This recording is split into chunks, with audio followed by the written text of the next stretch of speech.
Solstice. The age gap is quite big, but we get on. We met for the first time, well, a couple of months ago, didn't we, for a photo shoot?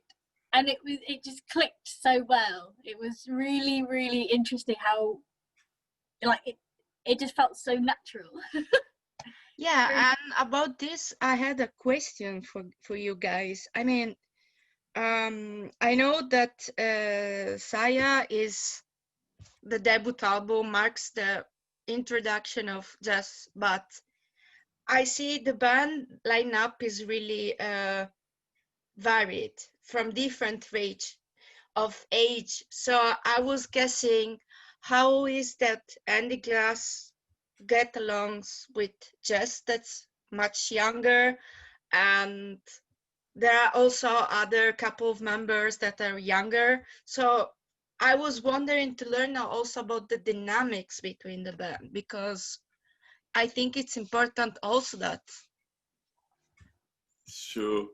Well, I mean, first of all, I mean, yeah, you're right. You know, I mean, the band started 40 years ago. That's probably around, you know, nearly 20 years before Jess was born.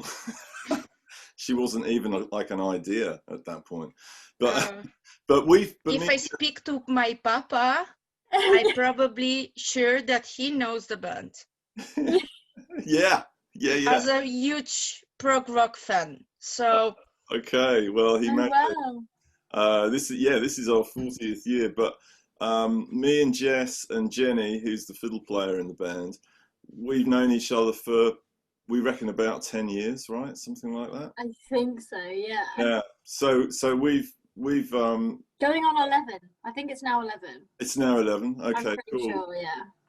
So we've been we're part of a society of people who come together, you know, in a marquee in a field for a week in the summer, and we make music together, and we dance and we do all that stuff. So and that society is one of the great things about it, is that people are able to integrate with each other regardless of their age, right? And regardless of their background. So we've kind of been brought up in that environment.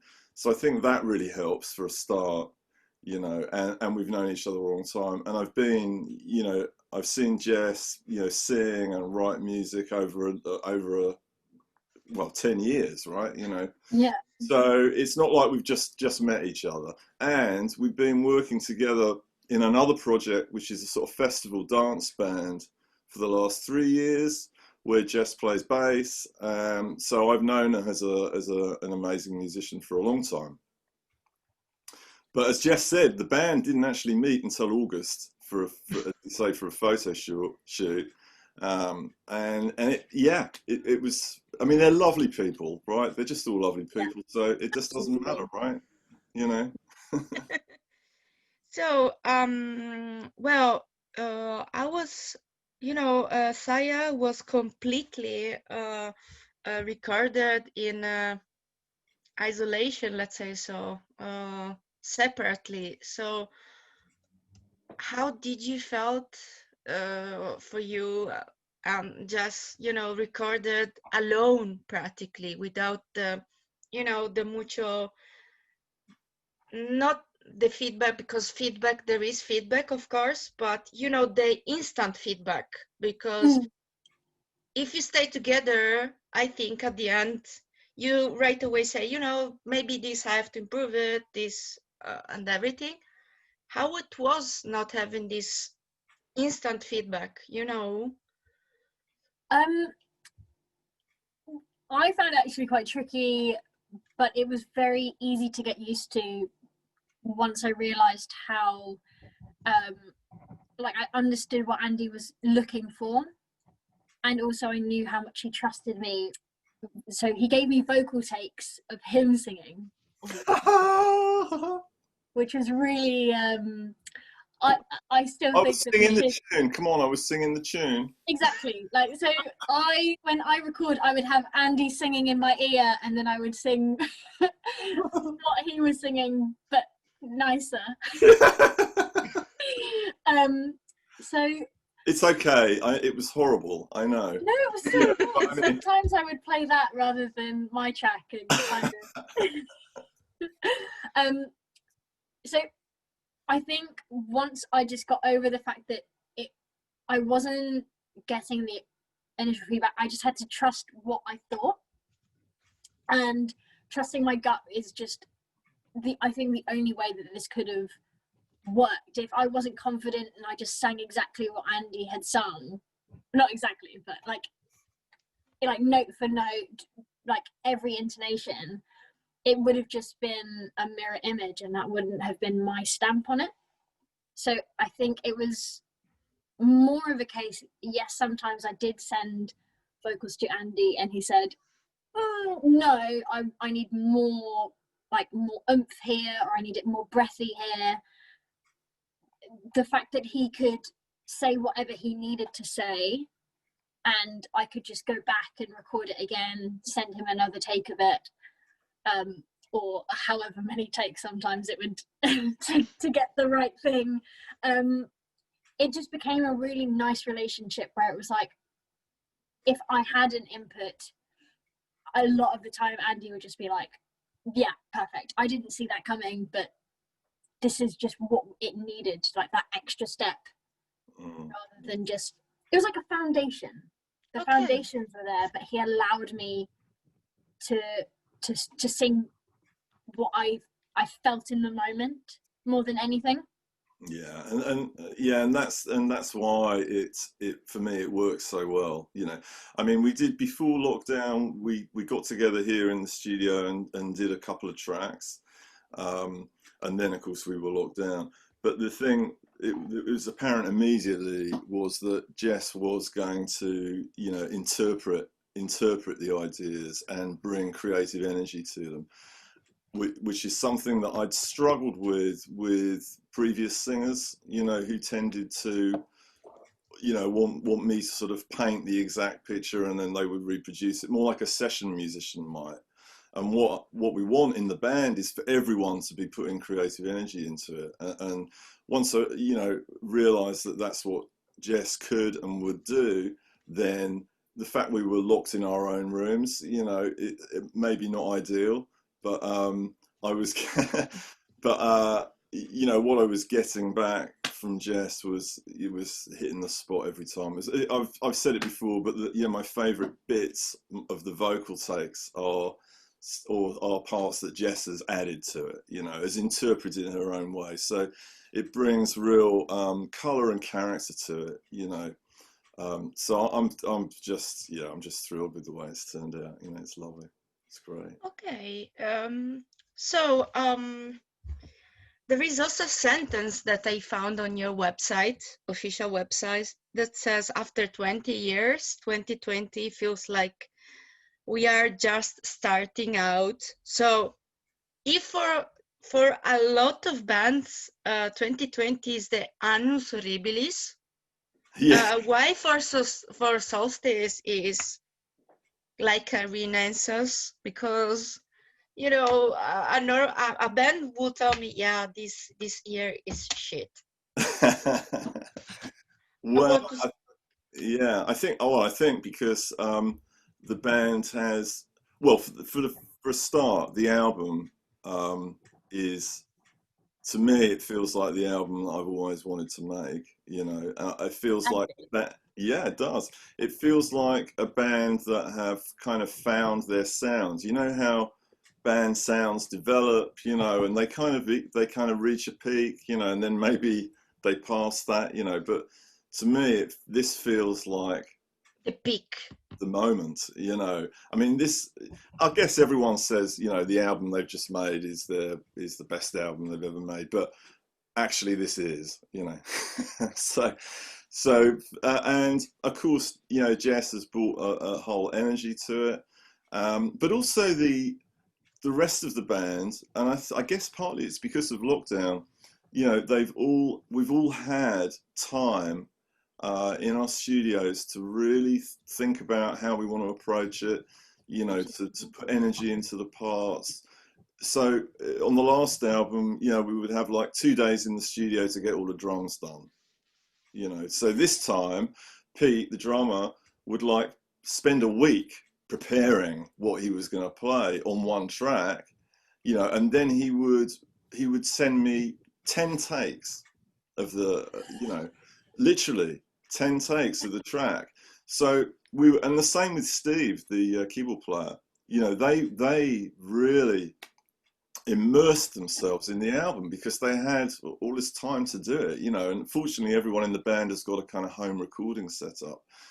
So that meant that we weren't kind of cutting corners in the way that you would normally have to in the studio, and everyone was able to kind of realize what it was they wanted to bring to the table, had time to do it, and that has, you know, that has contributed to the album being, for me, the most satisfying one. Not only that, I think what I found as well when throughout this recording process is that sometimes I was getting like the minimum of like each track. Like it's as if you like asked Andy to start this thought, and it was like a guitar part and a vocal and a simple bass and a drum part, and sometimes it'd be like, okay, let's just add to this bit.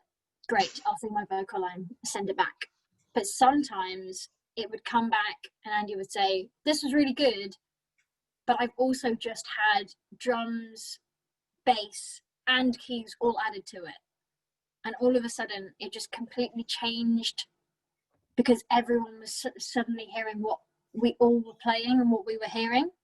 So the more we recorded in and we got sent tracks back, we thought, oh, actually, this is how I can now see it. So despite us not having that feedback, we were able to have that feedback. And it just, sometimes the track went from like a basic idea to suddenly just like blossoming almost and being like, oh my God, what is this? Jump, like set up again, record some stuff and be like, okay, perfect.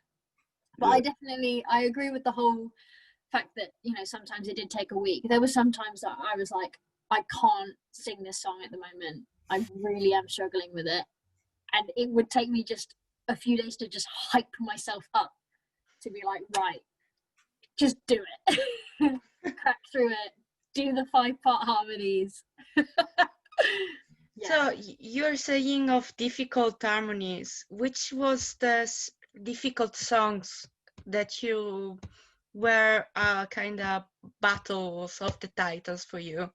I know the answer. Go on then. What was it? No, you say. Is it Seven Dreams? No. The one that you, well, okay, the one you stalled on the most, you know, was Stand Up. I was. Stand Up. Well. Stand Up. Yeah, there's that. It's the fourth track on the album, and writing it took months, you know, because. Is that the one that everyone struggled with? Yeah, that exactly. That's it was Stand Up. Struggle with. No, it was Stand Up. Yeah, no, he is right.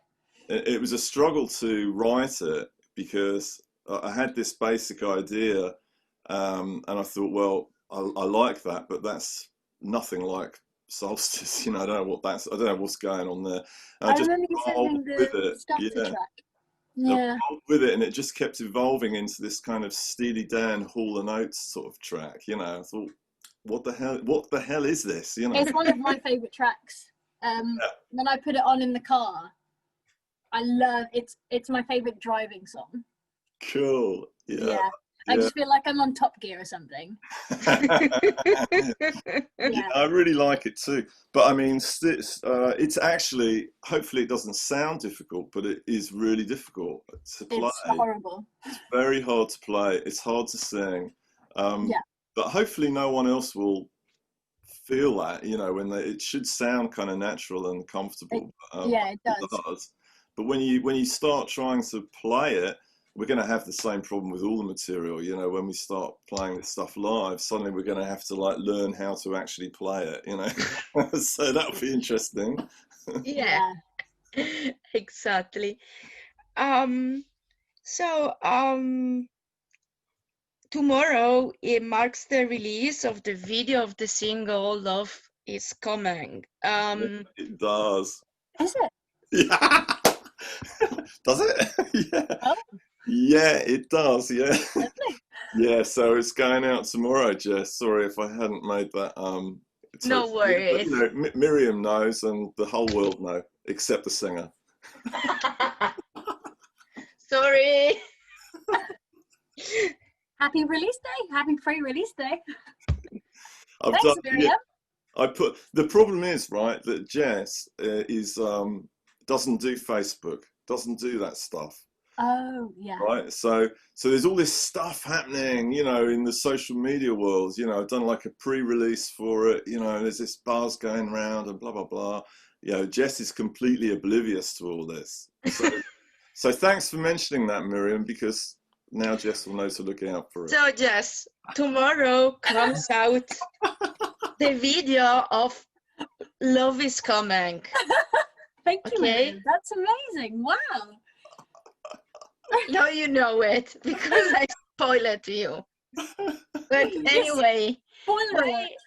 why did you choose for this song as a single?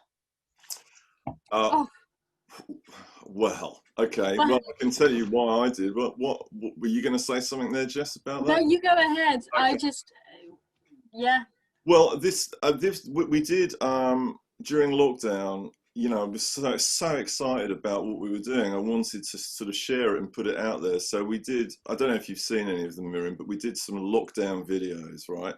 Yeah, I did watch them a few. Okay, so they were just sort of demos, work in progress, and the guys all did film themselves performing, you know, and I chopped it together here and put it as a video.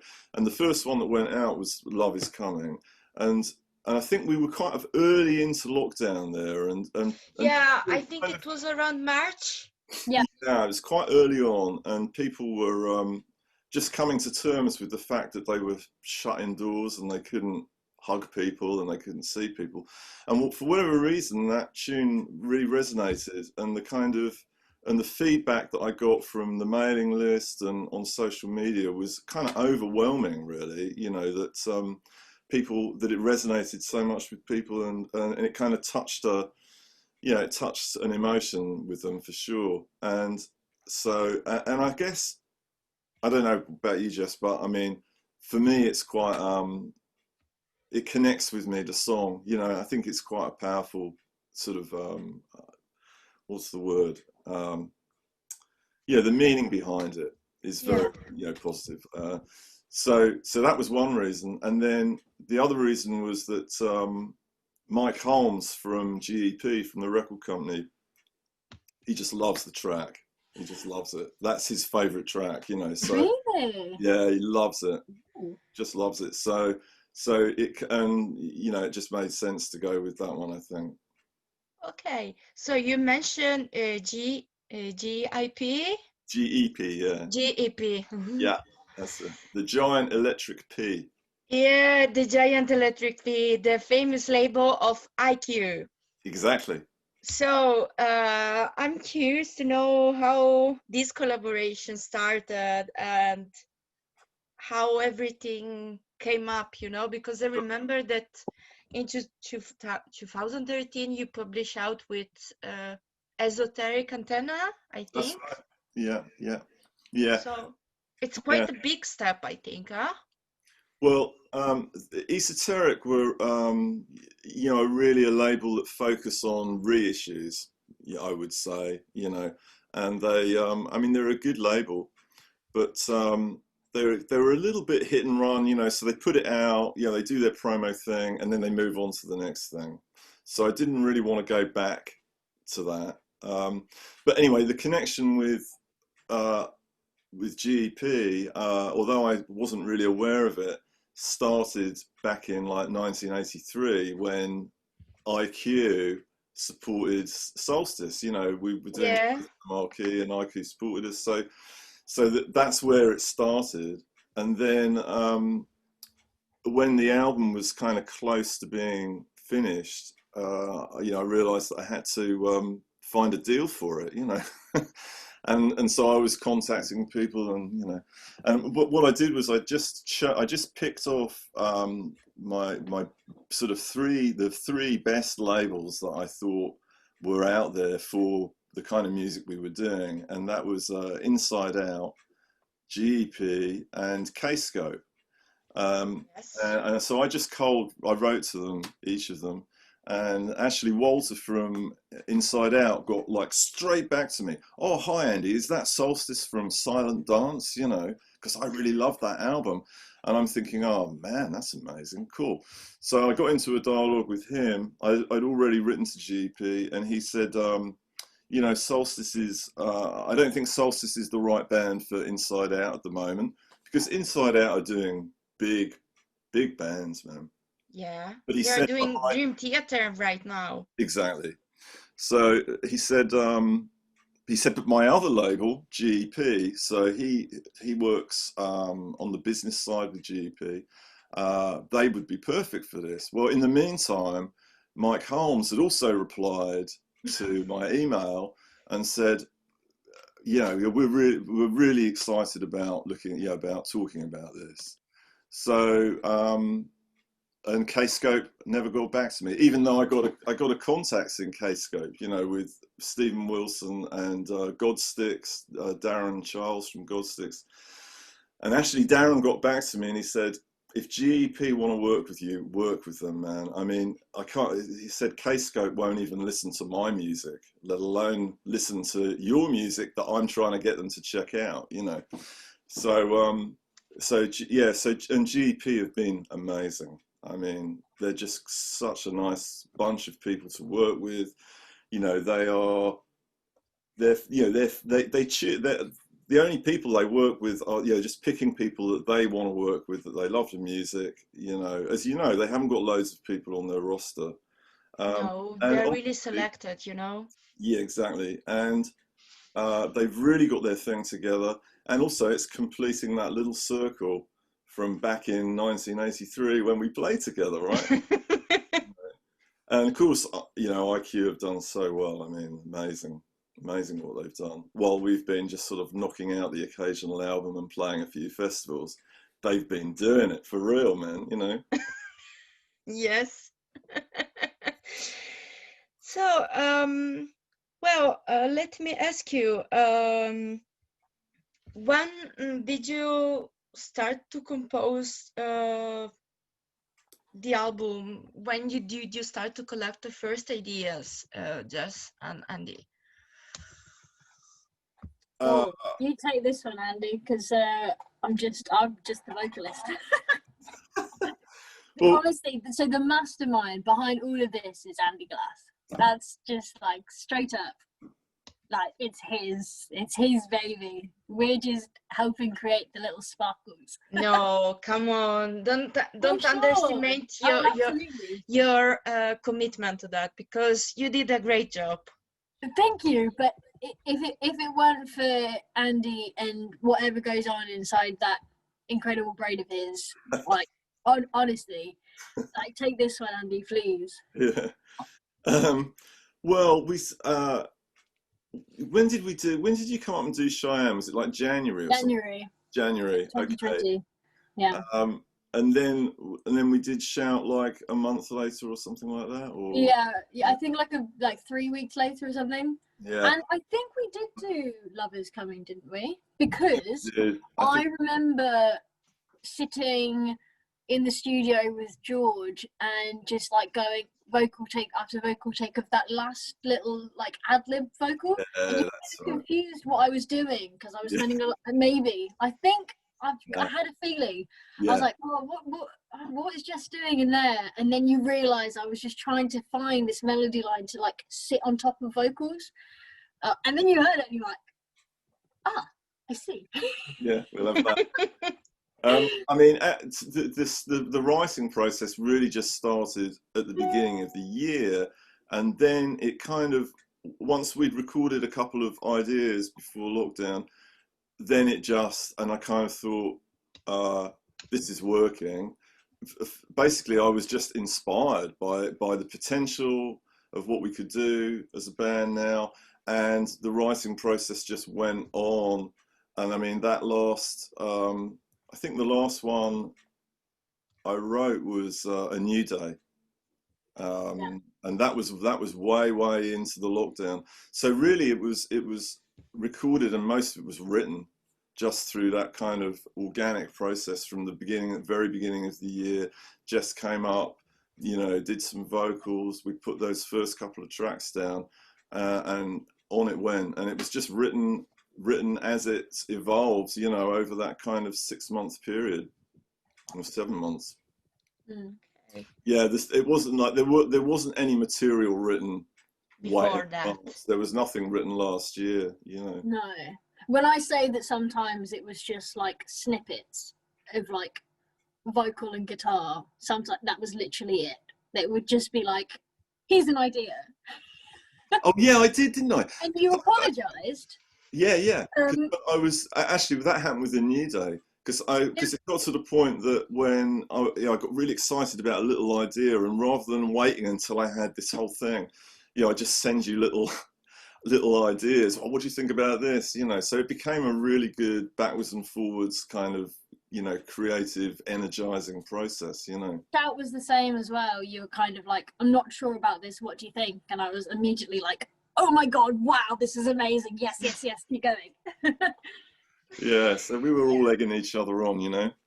Yeah. There were some times though when the files weren't complete. There was, what was it? I had to re-record a whole song because I was out of tune because a very important instrument was missing.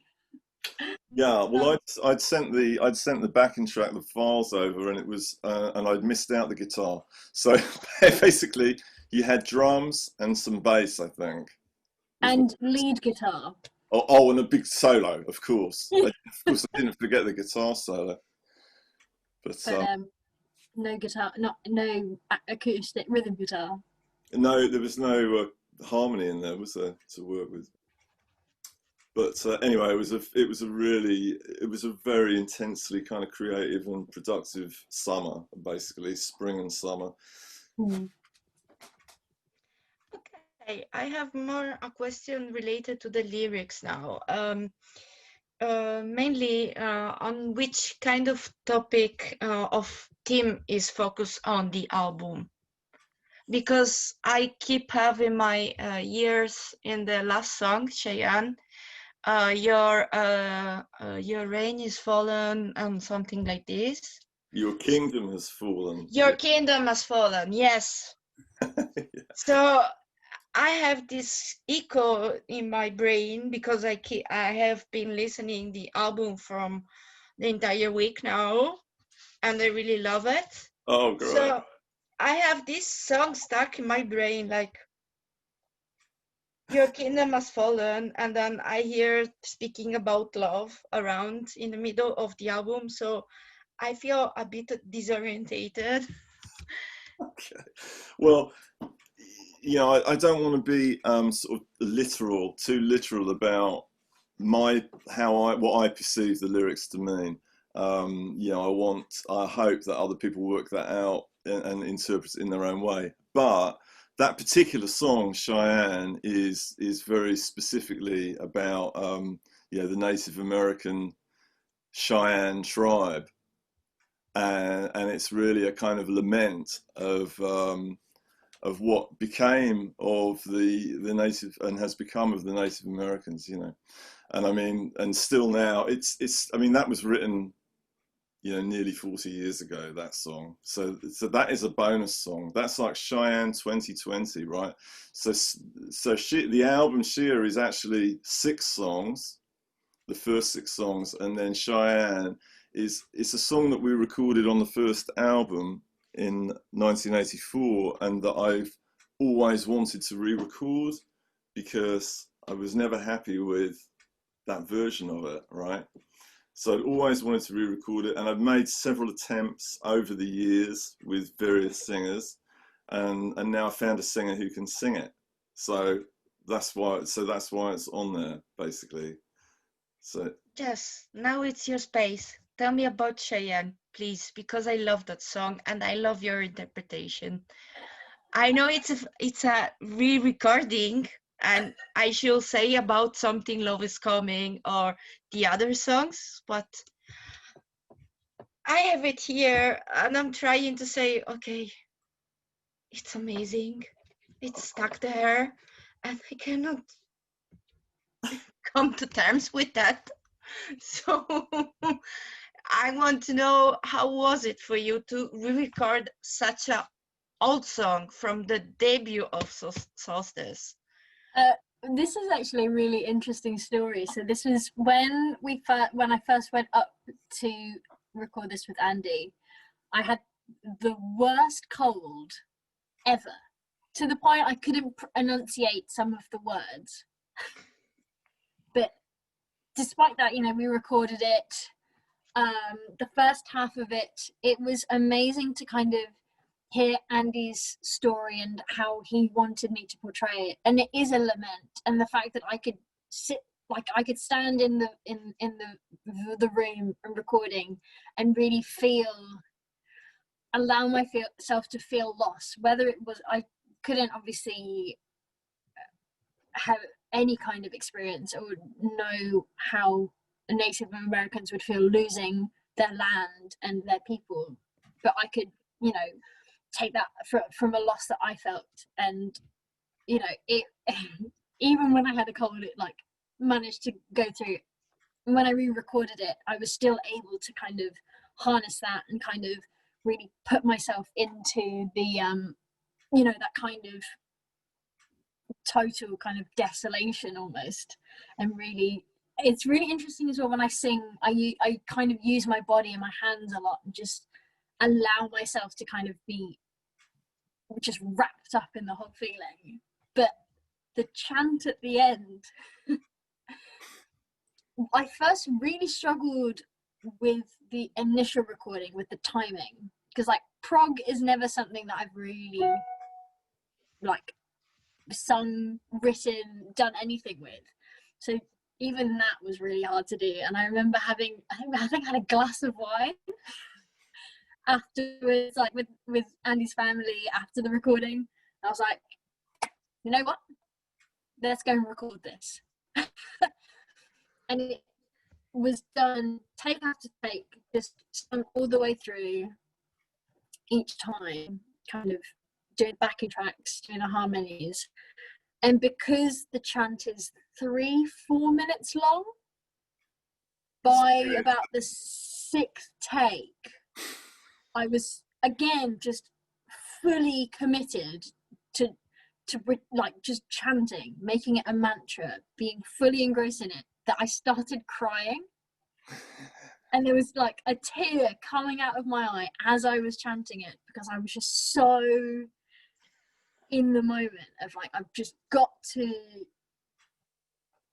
create this kind of feeling, vocally, physically, everything. And the thing about chanting is you do get lost in it. And because, what's that, 6 times 24 minutes of chanting, it was almost like meditation, but like the next level of meditation, where I was just, Next level. You were like out of body by the end of it, you know. And it was just one glass of wine and 24 minutes of chanting, just crying a little bit. Yeah, honestly, insane. It really, for anyone who would sing along to a chant, if anyone sings along to Cheyenne rather than just listening to it, it is a mantra. Whether it's summoning something, I felt like I was summoning something, just like the will to like persevere. And it just, I was just overcome with emotion. That's so awesome to hear you say that, because you know that one of the things that, when, as Jess is sort of saying, you know, when she sings, I mean, I was amazed. So when she came into the studio, which is like, you know, it's the first time we'd worked together in the studio as well. You know, well, studio, it's just this little room here, you know. It's just a room, like all the other places that were recorded. And I've seen Jess sing many times, you know, and she always, you know, commits fully to it, you know, like all great singers do. I mean, she really commits to it.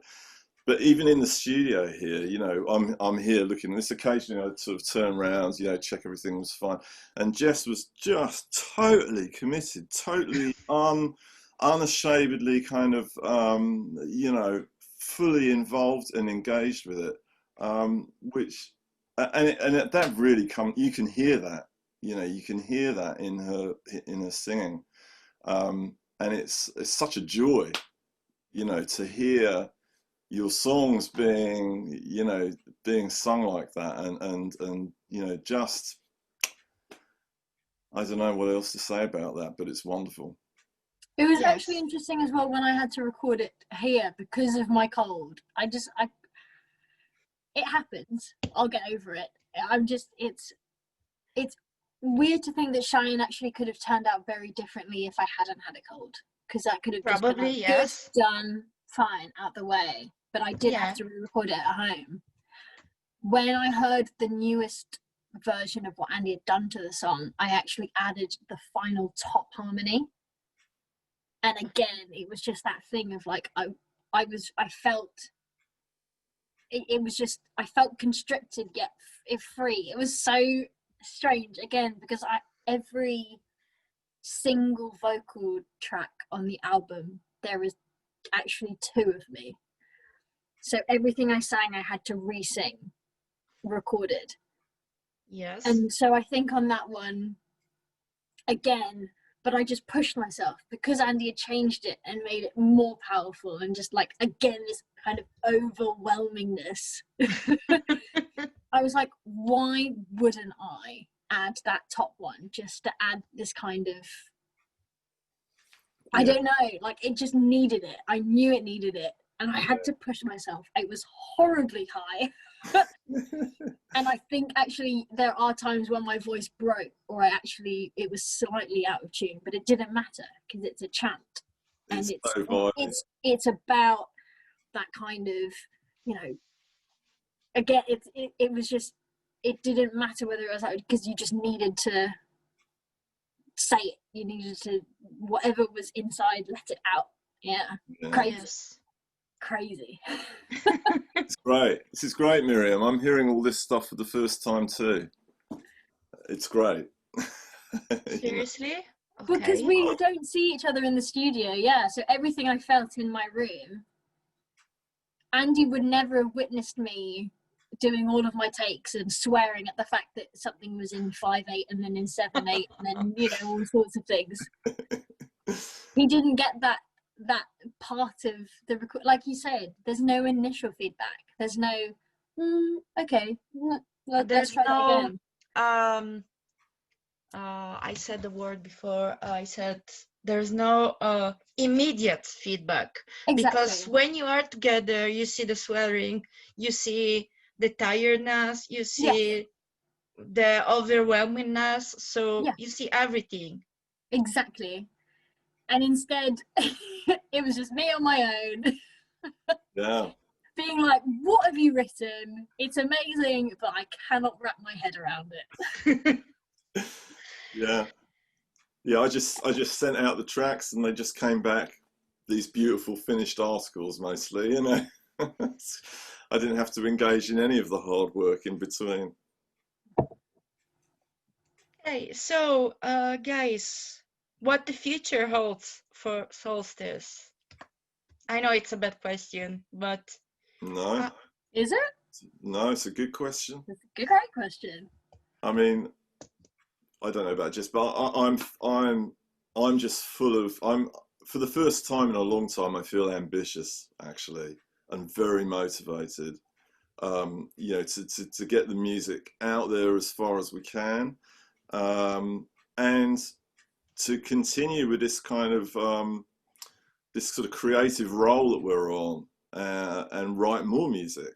You know, it looks like we're going to be locked down again anyway, so, well, we kind of are at the moment, but you know, keep writing music. I mean, we've got quite a few shows planned, booked for next year, some nice festival gigs, and at the moment I'm just thinking positively, you know, that they're going to happen. So if that all does happen, then we'll rehearse in the spring and we'll go out and play gigs to support the album. But it's the only way to think. Exactly.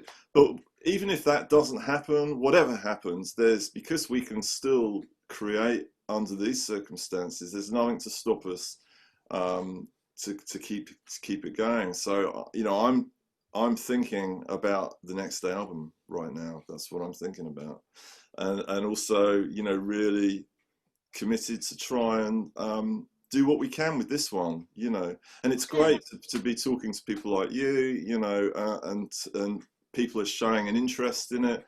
GEP are obviously great in terms of being a conduit, to people.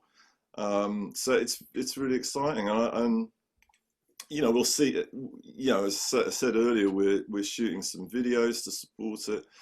Love is coming out tomorrow, by the way, Jess. And really? Yeah, news to me. Yeah, and so I'm really personally very, very optimistic, and positive about it. Who wouldn't want to create more of this music now we have these people together to make it, Are you looking forward also to some dates outside UK if they happen? Would love to. I'd really love to. I mean, we've played very little in Europe ever. I mean, we've done Lorelei, which is on the right. Germany. Yeah, we did Simforce, which is like Belgium. I think that's about it. So I mean, I would love to. And what I'm thinking is, right, between you and me, that IQ, as you know, they play all over the place and they're playing some big shows. And I'm like, Mike, you need a support act, man. That's what you need.